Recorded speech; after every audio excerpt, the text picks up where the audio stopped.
ẹ̀yin tèmi tẹ́ fẹ́ bá mi wo fídíò yìí eléyìí tún lẹ́tí kẹ́ ó gbẹnu tán Lizzy Anjorin sọ ọ̀pọ̀lọpọ̀ ọ̀rọ̀ ń bẹ ẹ má jẹ́ ń bẹ fún yín bẹ ṣe ń wo fídíò yẹn má bá mi like ẹ má bá mi share kẹ́ má comment ẹ̀yin tẹ́ ẹ ti subscribe bóyá ẹ tẹ subscribe button yín ọwọ́ tẹ́ fi ń subscribe tẹ́ fi ń like tẹ́ fi ń share yẹn ẹ ní fi gbọ́mọ sí lágbára Ọlọ́run ẹ wò ó ẹ bá mi enjoy fídíò yìí. You're gonna love it. Oh, mo bí mo ṣe feel fulfilled. Inú mi dùn gan. iPhone mi ń kọ́ náà, bàbá mi tán iPhone mi.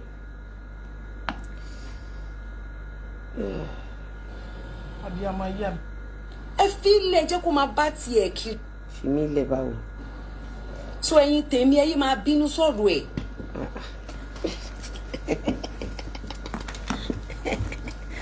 Wọ́n má bínú sọ̀rọ̀ mi báwo. Yeah. You're gonna love it. Abiyamọ ayé abiyamọ ọ̀run ẹ gbà mí. Ẹ jọ̀ọ́. Nígbà tí wèrè ń ṣẹ̀sìn tẹ́ ń bínú ẹjọ́ kí wá lè ẹ̀yin tẹ́ ń bínú. Ẹ fi ilé jẹ́ kó máa bá tiẹ̀ kiri. Àdúrà ní kẹ́ máa fi ràn án lọ́wọ́. Báwo ló ṣe wá rù báyìí? Máa lo blood tonic o. Ó ti rù gan-an. Condition ẹ ti worst gan ni o.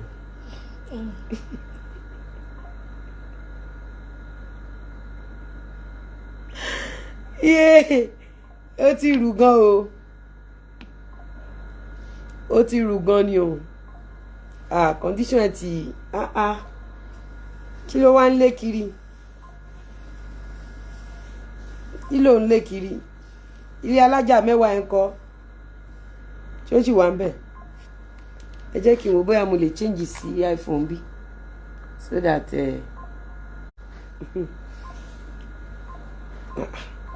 iPhone má fọ́. Ẹ̀yin tèmi ní Facebook ṣẹ̀ṣin rí mi. iPhone prum. Mexican.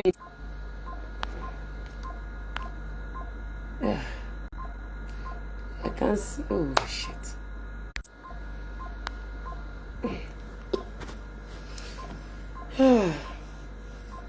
Ṣẹ́yìn ṣá ń wò mí. Ó ti rù gan o. Ìyábọ̀ ọmọ Olúbùnmi ó ti rù gan ni o. Ló ṣe ẹ́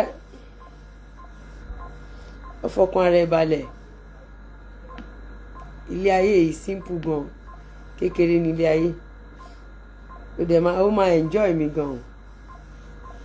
Mo dẹ̀ máa wà gentle pẹ̀lú ẹ̀. Ń gbọ́. Ẹ máa gbàdúrà fún pé kí Ọlọ́run kó ṣe kí ni kó wò sàn. Ṣé nítorí iṣẹ́ ọmọ tó ṣẹ̀ṣẹ̀ kú yẹn tí kò rí bí bọ́sẹ̀ kẹ́ ṣé torí ẹ̀ ló ṣe rú báyìí? Ilé tó ṣe jáde lórí live Facebook. Live Facebook is beautiful. Jáde lórí live Facebook. Ó máa stress mi lálẹ́ torí máa fẹ́ jáde lórí TikTok. Máa fẹ́ jáde lórí Facebook, Instagram and TikTok lálẹ́. Ó máa stress mi gan. Wá sórí live jẹ́ ti ẹ kọ́kọ́ wo condition ojú ẹ bóyá rí. Ẹ tún máa fi sínú àdúrà pé kí Ọlọ́run kó fọwọ́ kan ọkọ ẹ̀ kí ìyẹn náà lè ṣe kí ni kó lè. Ọkàn ọkọ ẹ̀ báwo? Ìgbà wo ni mo lọ́kọ? Ẹ pé mo ti lọ́kọ ń gbà o. Kó lè gbé Yorùbá ń gbà mí kó lè tọ́jú ìyàwó ẹ̀. Ó ti yé yín. So wọ́n need láti lọ wò ó sàn dáadáa torí pé ohun tó ń ṣe èmi gan nígbà míì tó bá ń sọ̀rọ̀ máa gbé Ọlọ́run. Ṣé nu kápákì tó ṣe kó sí yẹn náà ni? Ìyábọ̀, the fact remains that Mohbad is still in mortuary. That is the fact. Ó lọ ṣàdúrà fún Florida. Èmi náà bọ̀ wá ṣàdúrà fáwọn ọmọ. Ogun ní ṣì ni mú èpè kì í ṣìyàn ọjà. Pẹ̀lú gbogbo àwọn tó employ, pẹ̀lú gbogbo àwọn tó lọ rojú èké fún. Just one Lizzy Anjorin, no blogger. kò sẹ́ni tó ń bá wa rí share, kò sẹ́ni tó ń bá wa rí post lẹ́yìn Ọlọ́run àtàwọn abiyamọ tó dúró tì mí. Ó máa gbádùn mi lálẹ́ o, àwọn máa love ẹ̀ gan. ọmọ lọ́mọ pé kí Ìyábọ̀ kí ló ń bínú fún mo kàn ṣẹ̀tọ́ ni because èèyàn gbọ́dọ̀ máa ṣẹ̀tọ́. Irú ẹ̀tọ́ wo ló ṣe ìjà rẹ̀? Ẹ̀tọ́ pé òun fi mí gba donation. Ó ṣe jẹ́ pé fọ́tò tí mo post lánàá yẹn ló wá lọ há fún wọn ní inú WhatsApp group ẹ̀. Okay, oh, mọ̀ pé fọ́tò mi yẹn lè ní reaction bẹ́ẹ̀ yẹn. Then you were pained when I said, what if Lizzy Anjorin does not become a speaker? What was the title self? What was the caption yesterday? That imagine without Lizzy, imagine life of Gistlover without Lizzy. Okay, kí ni Gistlover? Update me, àná yẹn hit ẹ̀ gan. Ìyábọ̀ Òjó Gistlover. Then I pé lady kan náà, actress kan náà tún jáde. I no feel unrest. Bẹ́lẹ̀. Ó máa gbádùn mi gan. Ẹ máa gbọ́ lọ. A ní pé kí ló dé tó wá sọ pé èèyàn ń ṣe nǹkan báyìí, so mo ti sọ fáwọn èèyàn kankan, mo ti lọ sọ fáwọn normal lọ. Ó sọ fáwọn èèyàn kankan.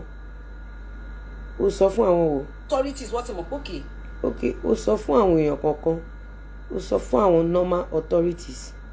So you agree with me pé gbogbo àwọn ọmọ tó wà lórí TikTok yẹn material wọn wà lọ́dọ̀ àwọn authority tó gbẹ́jọ́ lọ. But Ìyábọ̀ ṣe wọn kò betray gbogbo àwọn ọmọ tó ń gbèjà yẹn because they will be picking them up for arrest any moment from now. You know you betray them.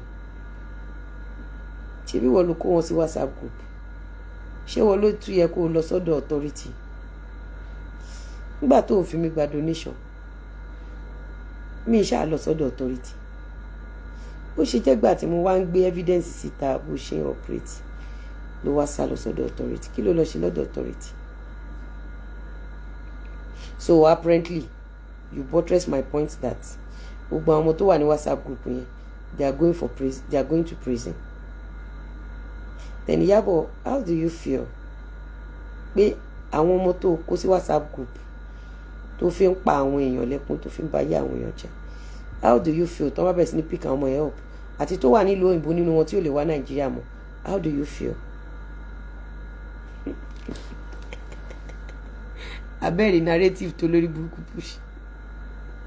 We keep praying for you.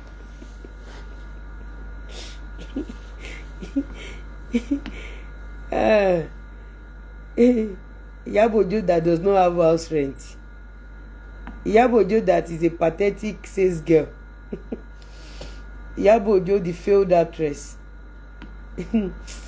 Oh. Don't you know Ìyábọ̀ Òjó need the prayer? Someone that cannot even feed herself. Ìyábọ̀ Òjó that is, she was pained because Gistlover cannot come back, and she realized that the story of that Destiny boy, she don't ganu see like this. Money no come out. We don't tell her the gbẹ̀yìn abiyamọ tá bá sọ̀rọ̀ lánàá tẹ̀dẹ̀ sáré jáse pàtẹ́wọ́ fúnra yín. Gbogbo ẹ̀yin abiyamọ tá sọ fún yín pé ẹ fi Destiny boy àti ìyá ẹ̀ lẹ̀, ẹ má dá sí, ẹ má jẹ́ kán wú òkú. Ẹ ti reason tá sọ pé kán má wú òkú. Ẹ rí pé òkú tá à sọ pé kán má wú yẹn. Ìyábọ̀, tí ẹ ti bàjẹ́ mẹ́ẹ̀ ọmọ, ayé ẹ ti bàjẹ́. Ìyábọ̀, èpè lọ̀rọ̀ ẹ gbà, èpè Ọlọ́run. Kí ni kéèsì Destiny boy yẹn? Ó di ẹ lọ́rùn ọwọ́ mu, ó mu ẹ̀jẹ̀. Anyway, ti gbẹ́jọ́ ẹ wo nǹkan báyìí o, ẹ bu ẹni yìí so. Kàn bù so. Wọ́n bá wá bu èmi so, ìwọ máa lọlé.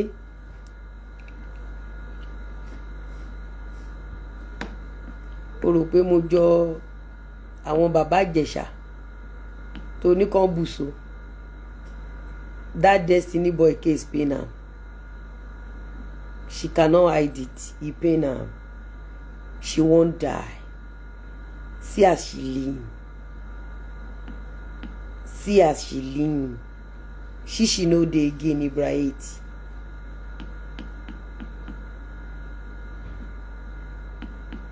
That Destiny Boy matter pain am.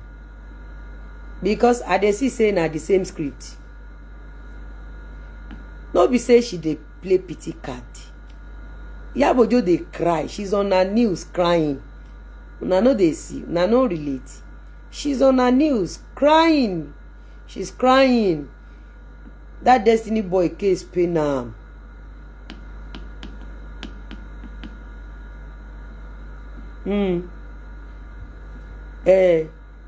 He pain am.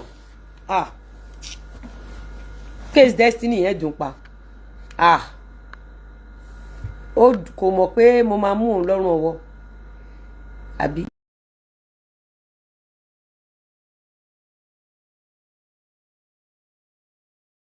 Ṣó ti rí fídíò, ṣó ti ní audio ya Destiny lọ́wọ́ kí Destiny Boy tó kú is a question.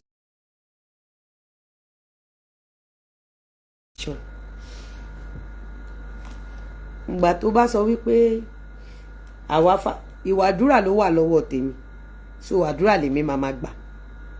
Ìwà èpè ló wà lọ́wọ́ tiẹ̀, èpè ló máa gbà. Mi ti bẹ̀rẹ̀ ṣú ẹ o. Nǹkan fi lè ra ṣe nǹkan rá mo ń fi lè ṣe àwọn tí ń bá jẹ ní receipt. Àwọn tí ń bá jẹ ní receipt làwọn ilé. Ìwà àdúrà ló wà lọ́wọ́ tèmi, so tó bá sọ pé kàn ṣàdúrà fún mi torí ó mọ̀ pé ní àdúrà ni mi. Number 1 picture tí mo gbé jáde lánàá yẹn ó dà pé comment section yẹn ó hit ẹ ó wò pé kò yẹ kán dẹ̀ pọ́n Lizzy létò yìí. Wá rí pé picture yẹn ló mú tó jù sí WhatsApp group ẹ, picture yẹn náà fi ń bẹ ṣe caption kiri. Ìyábọ̀ lágbára Ọlọ́run àtàtìlẹ́yìn oníṣẹ́ ńlá táwa bá ti gidi ẹ̀wọ̀n ló ń lọ straight. Tá bá ti gidi ẹ̀wọ̀n ló ń lọ. Táwa bá ti gidi ẹ̀wọ̀n ni wọ́n lọ. Kò sí bó fẹ́ ṣe gbogbo nǹkan tó gbà láti fi fún, gbogbo nǹkan tó yẹ ká sẹ́ẹ̀tì sílẹ̀ láti sẹ́ẹ̀tì sílẹ̀, gbogbo ohun tó yẹ ká mú sílẹ̀ láti mú sílẹ̀. Táwa bá ti gidi ìwọ ẹ̀wọ̀n ló ń lọ. Ẹ̀wọ̀n straight ló ń lọ. Ibrahim. She insulted Alhaji. Ṣẹ́ni tó lọ àyà ẹnu ṣó. Ta ni Ìyábọ̀ Òjó lè insult? Ṣé gbogbo case ẹnu ṣó? Ṣàlàjì àtàwọn ọmọ Alhaji kan ló subject sí bully. Ẹ̀ríkà Alhaji dá lóhùn dọ́là. Ẹ̀ríkì yẹn reply ẹ̀ dọ́là. N tó máa reply ẹ̀ máa reply ẹ̀. N tẹ́mi kàn fẹ́ kí Ìyábọ̀ Òjó mọ̀ ní wípé n tó wà lẹ́yìn ẹ̀fà ó jèjì lọ. And you came for her. And ṣó yẹ so ó ń dùn mí tí mi rí kọ́mẹ́ǹtì mi. It's painful. Mo kàn ń fẹ́lẹ́ ṣàpẹtáìzà.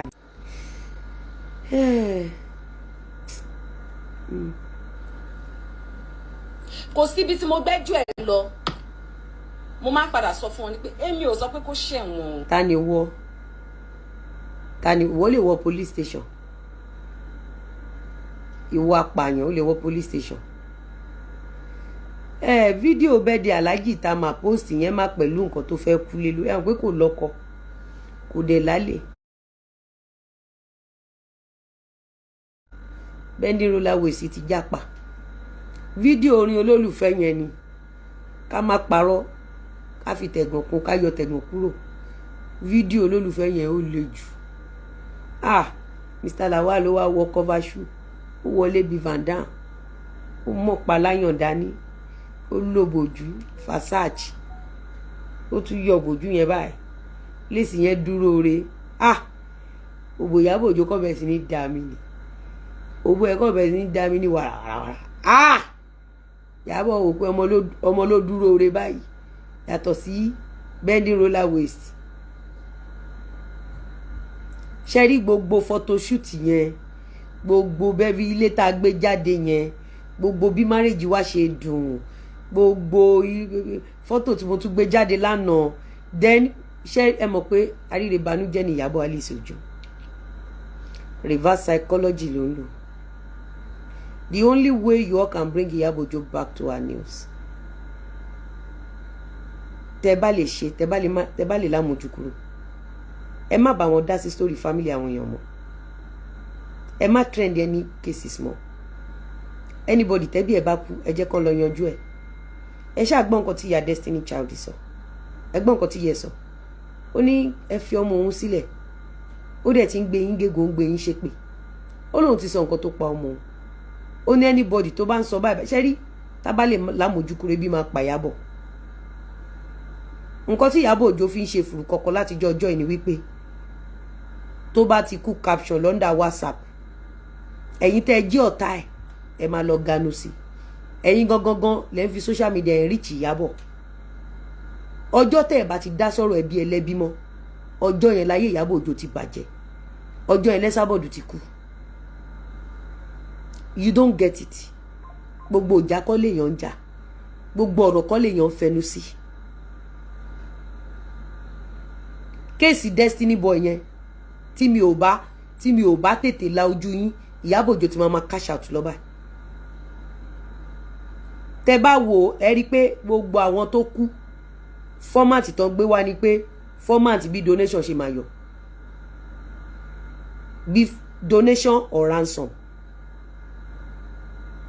Kéèsì Mohbad Ìyábọ̀ Òjó sá kúrò Nàìjíríà ni, kéèsì Destiny Boy ó sá kúrò Nàìjíríà ni,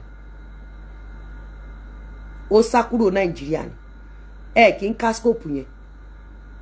Whenever she push any with the narrative, don't trend it. Ṣẹ́rí anybody tó bá fi kíní sílẹ̀, comment sílẹ̀, ẹ máa wò wọn, mi ò rí, I don't know.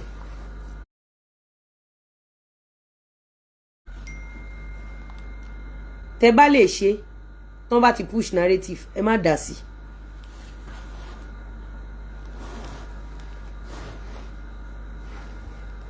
Ẹ má dá sí. Because ẹ like gossip. Ẹ máa ń gbọ́rọ̀ yín lẹ máa ń fa tẹnẹlẹ́ni dání. Ẹ wo ìpín ńlá láti ìyá Destiny Boy ń ṣe yẹn. Ẹ wo ìpín ńlá láti woman yẹn ń ṣe. Ẹ imagine ẹ̀yin tèmi tí n bá tètè sọ fún mi pé kẹ́ má dá sọ̀rọ̀ yẹn o. Ẹ fìyẹ oníyàlé òun ló lọ́mọ ẹ o. Bóun asúnjẹ, bóun apájẹ, bóun abọ̀jẹ kò kan anybody. Ọmọ ẹni tó bá òun ló máa fi ṣe. Then abiyamọ òun ló máa bínú títí tó máa lóun fẹ́ pa ọmọ òun. So kéèsì yẹn dùn gan torí mi jẹ́ kí kéèsì yẹn trend. Wọ́n ti lọ sínú WhatsApp group wọn pé Lizzy Anjorin frustrate effort àwọn. Ẹ rí pé fọ́tò tí mo post lánàá yẹn, fọ́tò yẹn trend bí. Mi ìdámọ̀ pé fọ́tò yẹn fine. Mi ìgbàdúrà kò ṣẹ̀wọ̀n. Ta ni ìwọ tó fẹ́ ràn yàn lẹ́wọ̀n Ìyábọ̀ Lizzy Anjorin? O gbàdúrà kò ṣe ìwọ ẹlẹ́wọ̀n. Ẹ̀mẹ́ta ló ṣẹ̀wọ̀n ní last year.